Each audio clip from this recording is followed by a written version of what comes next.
Op 40-jarige leeftijd lijkt het leven voor velen pas echt te beginnen. Voor Jan Smit, een naam die jarenlang synoniem stond voor discretie, succes en een zorgvuldig opgebouwde publieke identiteit, markeert deze leeftijd echter iets heel anders. Een breekpunt.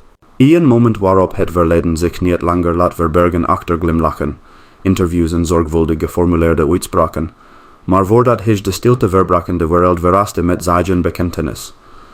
Deze is mijn nieuwe liefde, was een lange weg. Een weg volume keuzes, offers en stilzwijgen. Jan Smit wordt geboren in een bescheiden gezin, ergens aan de rand van een middelgrote stad. Zijn jeugd wordt gekenmerkt door een woed, maar ook door een diepgewortelde ambitie. Zijn ouders, hardwerkende mensen met een sterk gevoel voor discipline, leerden hem al vroeg dat succes geen toeval is, maar het resultaat van volharding en zelfbeheersing.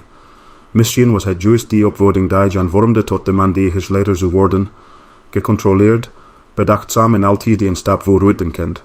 Als kind was Jan geen opvallende persoonlijkheid. Hij was eerder de stille observator, iemand die liever luisterde dan sprak. Op school viel hij op door zijn scherpe analytische vermogen en zijn vermogen om situaties snel te doorgronden. Leraren omschreven hem als veelbelovend maar gereserveerd. Vrienden had hij, maar hij liet zelden iemand echt dichtbij komen. Die afstandelijkheid wordt met de jaren alleen maar sterker.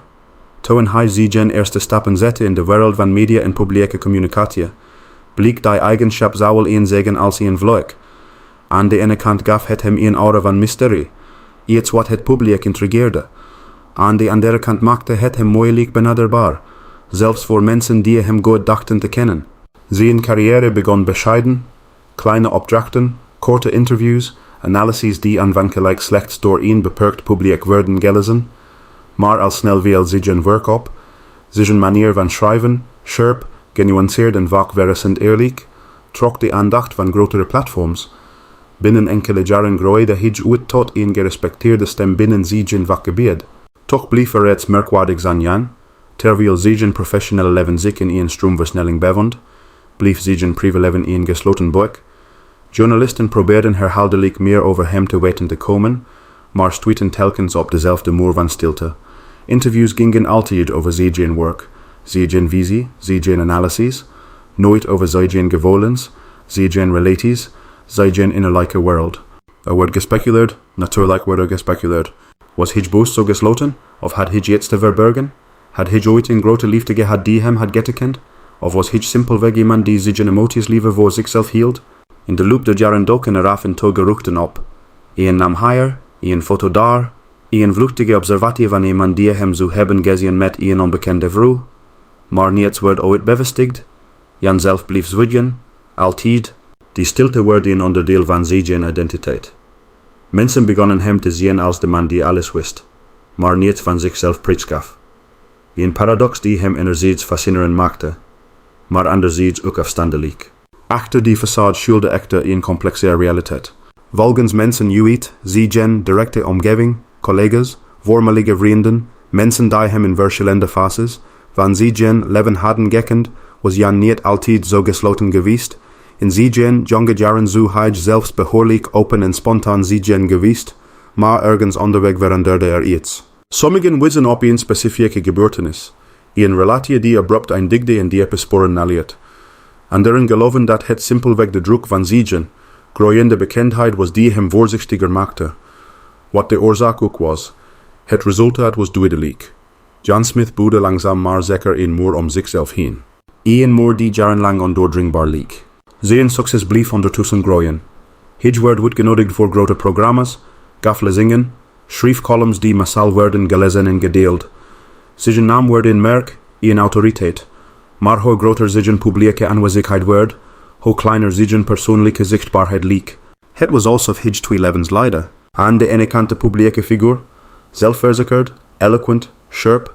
Aan de andere kant iemand die zijn gevoelens zorgvuldig verborgen hield, zelfs voor de mensen die het dichtst bij hem stonden. Er waren momenten waarop die twee werelden elkaar bijna raakten.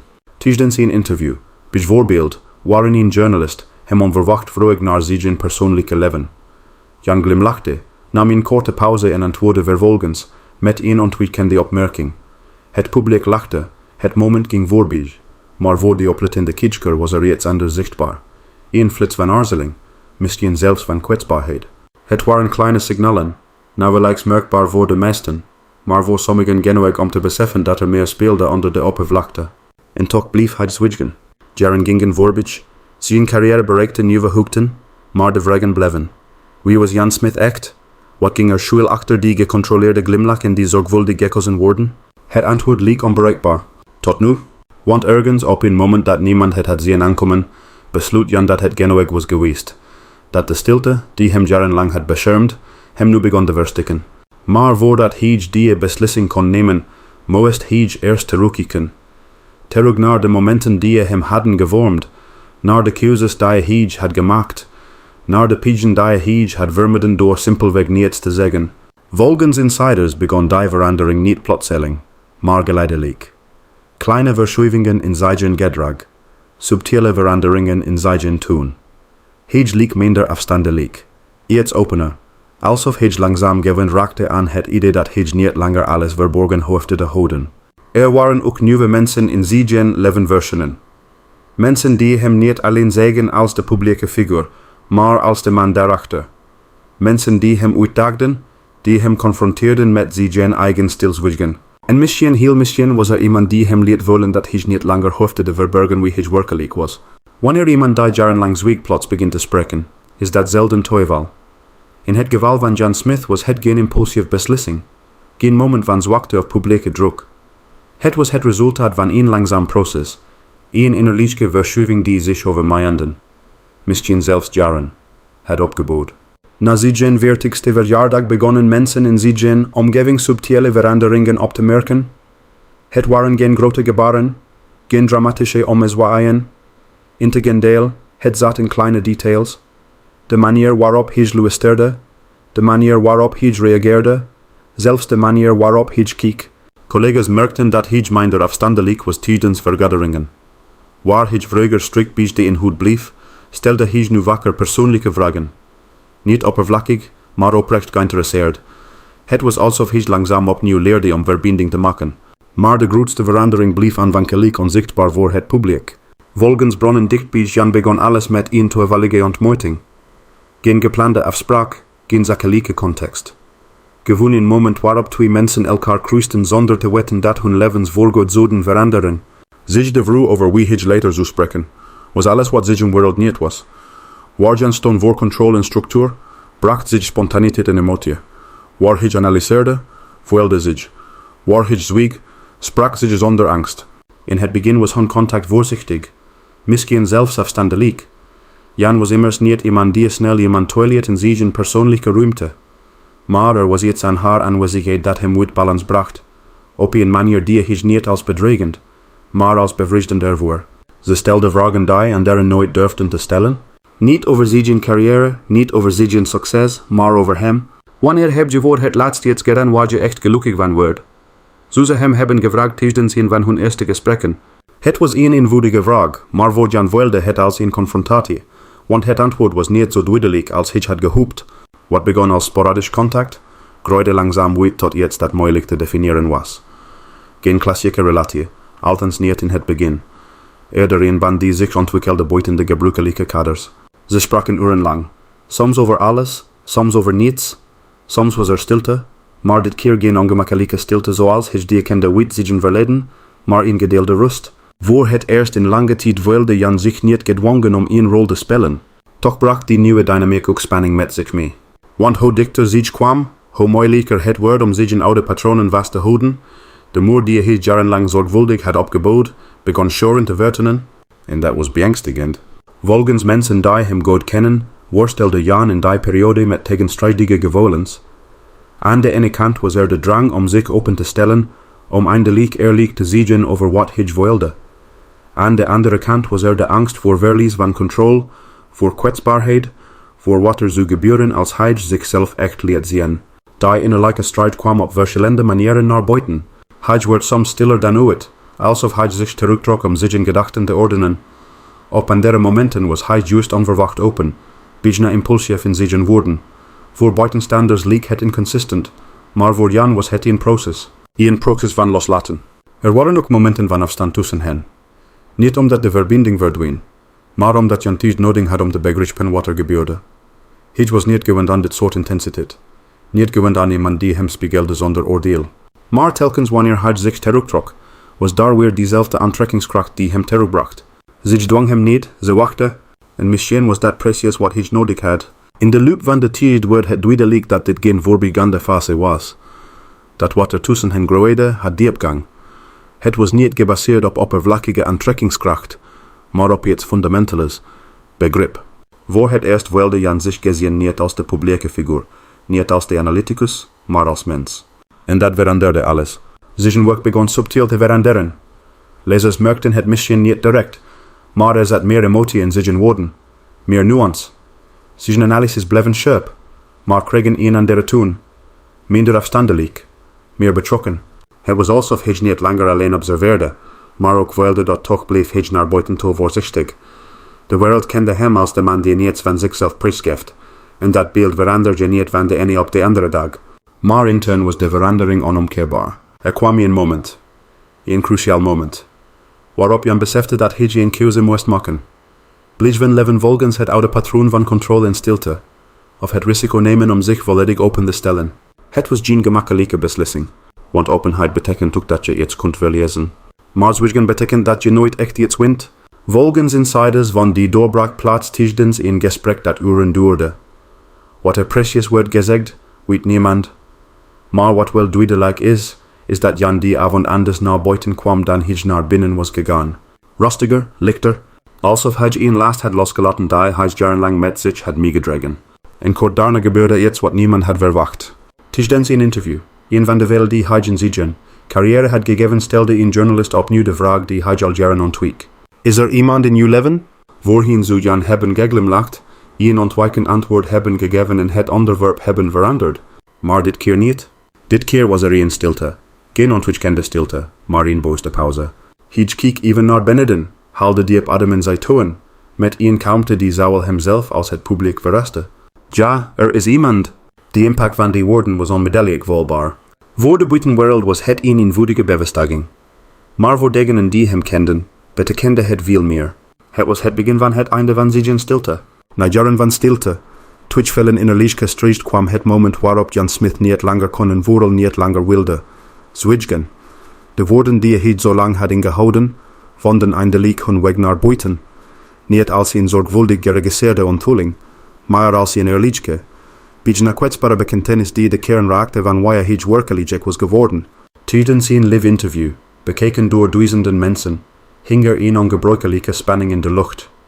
De journalist stelde opnieuw de vraag die hem jarenlang had achtervolgd, maar dit keer was er iets anders. Geen ontwijkende glimlach, geen strategisch antwoord, alleen stilte en daarna waarheid. ZJ is mijn nieuwe liefde. Die ene zin veranderde alles. Voor het publiek was het een shock. Voor zijn volgers een bevestiging van wat sommigen al voorzichtig hadden vermoed. Maar voor Jan zelf was het een bevrijding. Een moment waarop hij eindelijk de controle losliet en koos voor eerlijkheid, ongeacht de gevolgen. De reacties waren onmiddellijk en intens. Social media ontploften met meningen, speculaties en stoembetuigingen. Sommigen prezen zagen moed, anderen vroegen zich af waarom hij zo lang had gezwegen. Maar een ding was duidelijk, niemand bleef onverschillig. Wat deze bekentenis zo krachtig maakte, was niet alleen de inhoud, maar de context. Het was het resultaat van een lange reis, een proces van zelfontdekking, confrontatie en acceptatie. Jan had niet alleen zijn liefde onthuld, maar ook een deel van zichzelf dat hij jarenlang verborgen had gehouden. In de dagen die volgden, werd zijn verhaal verder uitgediept. Niet door sensatie, maar door nuance. Hij gaf meer interviews, sprak openhartiger dan ooit en liet zien dat achter de analytische geest een man schuilging die net zo kwetsbaar en menselijk was als ieder ander. Zijn nieuwe liefde bleef aanvankelijk op de achtergrond. Geen publieke optredens, geen interviews. En misschien was dat juist de kracht van hun relatie. Ze hoefden niets te bewijzen aan de buitenwereld. Voor Jan betekende deze nieuwe fase niet alleen een persoonlijke verandering, maar ook een professionele evolutie. Zijn werk kreeg meer diepgang, meer emotie, meer echtheid. Lezers en kijkers wilden dat verschil. Want wanneer iemand zijn waarheid durft te spreken, verandert niet alleen zijn eigen leven, maar ook de manier waarop anderen naar hem luisteren.